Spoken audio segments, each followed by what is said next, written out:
Canada, mon cardio, les gars. Au Canada, vraiment, la vague qui sont en train d'arriver là, vous êtes chanceux. Je dis que vous êtes chanceux. Vous savez pourquoi? Parce qu'au moins, ceux qui sont arrivés avant vous là, on peut pas le terrain. Peu importe dans la ville que tu es arrivé actuellement au Canada, il y a toujours un Africain qui est déjà là. Ce qui fait que quand tu vas essayer de te renseigner, on va te dire que non, il y a un de tes frères qui est déjà là et on va te référer. Est-ce que vous comprenez ça? On va te référer. J'arrive en 2021, je vous rappelle juste mon histoire. J'ai payé le billet pour Toronto. Et celui qui devait m'accueillir est à Montréal. Parce que vous savez que quand on est de l'autre côté, on cherche le moins cher. C'est comme ça que votre type arrive sur Toronto. Là-bas, d'abord, je me rends compte qu'à l'aéroport, d'abord, c'est d'abord la misère. Ça commence avec l'anglais. Votre type s'en sort. L'anglais de Toronto, c'est comme l'anglais d'Amérique. Tu parles ton pidgin. Le peu d'anglais que tu connais, on ne comprend pas. Je me bats, on me donne mon permis. On me donne tous mes documents, je sors.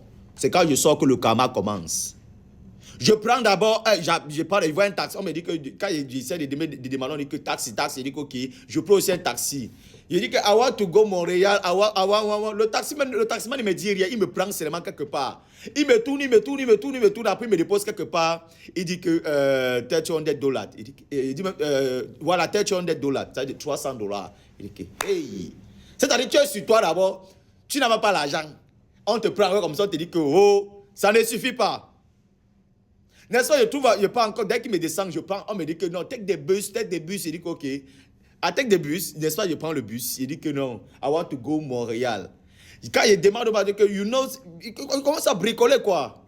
Le gars ne comprend pas, il dit que give me your phone please. C'est de par son téléphone, j'ai écrit ce que je veux. Il dit que je veux aller à Montréal, je ne sais pas comment faire. C'est d'où le gars m'amène maintenant dans une agence où il y a le métro. Vous voyez? Maintenant, j'arrive là-bas, j'avais mes 2 gros bagages. N'est-ce pas, le train qui passe, siac, ça s'arrête. Je porte le premier bagage, je ne peux pas mettre à l'intérieur. Quand je reviens pour porter le deuxième bagage, le métro est parti. Et dis mais le métro est parti, le train est parti, pardon. C'est comme ça que je perds mes bagages. Le stress commence, j'attends le deuxième train.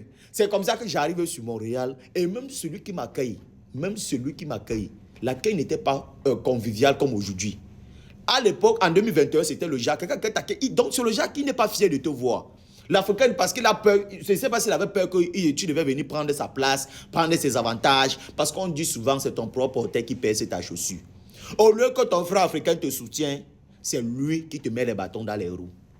C'est-à-dire qu'il t'accueille, c'est-à-dire la façon, il ne veut pas que tu souris, il te dit que non, le Canada n'est pas comme tu parles vos histoires du pays là. Oh, c'est-à-dire que tu te demandes pourquoi. La même personne aujourd'hui est incapable de me regarder dans les yeux quand elle me voit aujourd'hui.